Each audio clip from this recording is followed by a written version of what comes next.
Hello friends, તમે પણ છે ને મેજિક રિમૂવર તો યુઝ કરતા હશો. તો આ મેજિક રિમૂવર છે ને તમારું બી આવી રીતે થીક થઈ જતું હશે. જો ઊંધું કરે બી બહાર આવે એવું નથી, બ્રશમાં બી આવતું નથી. તો એનું સોલ્યુશન શું છે? તો એની માટે તમારે આપણે જે નેલ આર્ટમાં એસીટોન યુઝ કરીએ ને, એસીટોન લેવાનું છે અને આની અંદર તમારે ફિલઅપ કરવાનું છે. ઓકે,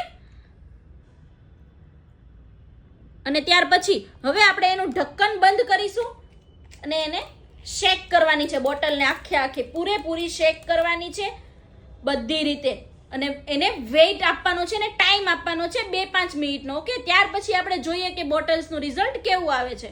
ફ્રેન્ડ્સ, આપણું આ મેજિક રિમૂવર છે ને પાછું લિક્વિડ ફોર્મમાં થઈ ગયું છે. જો અહીંયા હું તમને નજીકથી બતાવું છું. જો થઈ ગયું છે એકદમ લિક્વિડ ફોર્મમાં, જેવું આપણું એકદમ ગઠવાડા જેવું થઈ ગયું હતું ને એનાથી પાછું લિક્વિડ ફોર્મમાં થઈ ગયું છે. અને પાછું જેલ પોલિશ પર બી જો આરામથી એપ્લાય થશે. જો છે ને, બાકી જેવું આપણે પરચેસ કર્યું હતું ને ત્યારે જેવા ફોર્મમાં હતું ને એવા ફોર્મમાં આપણું મેજિક રિમૂવર પાછું આવી ગયું છે. અને એ પાછું વર્ક બી કરશે પ્રોપરલી.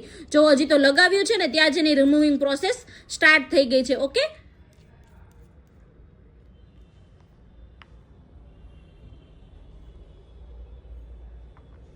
તો જ્યારે પણ છે ને તમારું મેજિક રિમૂવર આવું ઘટ થઈ જાય ને ત્યારે તમારે એસીટોન એની અંદર મિક્સ કરીને બોટલને 2-5 મિનિટ રહેવા દેવાની છે. તમારું મેજિક રિમૂવર પાછું પહેલા જેવું વર્ક કરવા મળશે. તો આવી જ ટિપ્સ, ટ્રિક્સ અને હેક જાણવા માટે આપણા આઈડીને ફોલો કરી લેજો. અને આ વસ્તુ છે ને તમને આપણી બંને બ્રાન્ચ ઉપર મળી જવાની છે, Surat, Rajkot. Okay, bye, thank you.